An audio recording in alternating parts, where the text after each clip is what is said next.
May 20 years na po mula nung sumikat ang boy band na New Kids on the Block at Backstreet Boys. Pero sa concert nila kagabi, hit na hit pa rin sila. May report si Jonathan Cuco.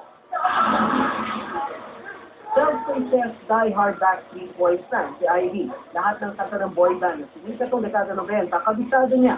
Lalo na ang paborito niyang As Long As You Love Me. I don't care who you are, where you're from, what you did, as long as you love me. Memorize ko pa rin yung mga songs kahit na ganun katagal.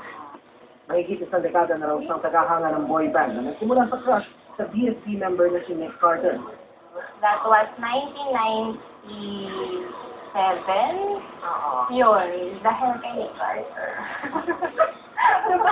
Super fresh ko siya.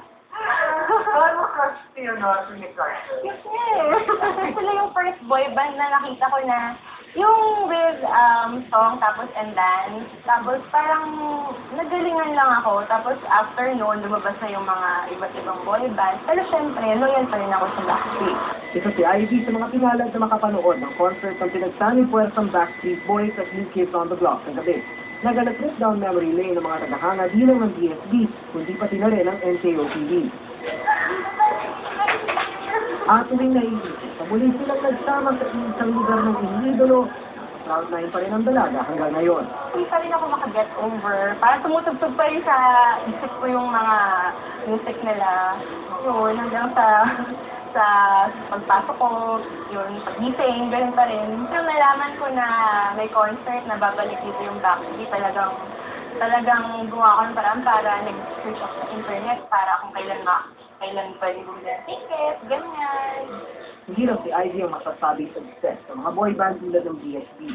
Sa halos bawat appearance ng dalawang grupo, mapa-concert o ng press con, hindi sila tinatantana ng mga nagsisigawan at nagsisisigawang fans. Ayon kay Tupas, simple lang ang formula ng mga modernong boy band. 4 o 5 male vocalists sa isang grupo na kayang kumanta at sumayaw. Lahat ng miyembro sa grupo mga may itsura. Simple rin ang tema ng mga kanta, kadalasan tungkol sa pag-ibig. Ang formula kasi, yung Beatles before, wala silang dance steps. New Kids on the Block, they have dance steps, di ba? And also the Backstreet Boys, they have dance steps. So yun siguro yung isa na kaya sila naging popular. The music, mas energetic, mas madali tandaan yung wordings, yung lyrics ng music. Secondary na lang yung songs. Mas natatandaan ng mga tao yung dance steps. Late 1980s nang sumikat ang gusto ang New Kids on the Block habang late 90s naman ang Backstreet Boys. Nag-disband ng New Kids on the Block noong 1994.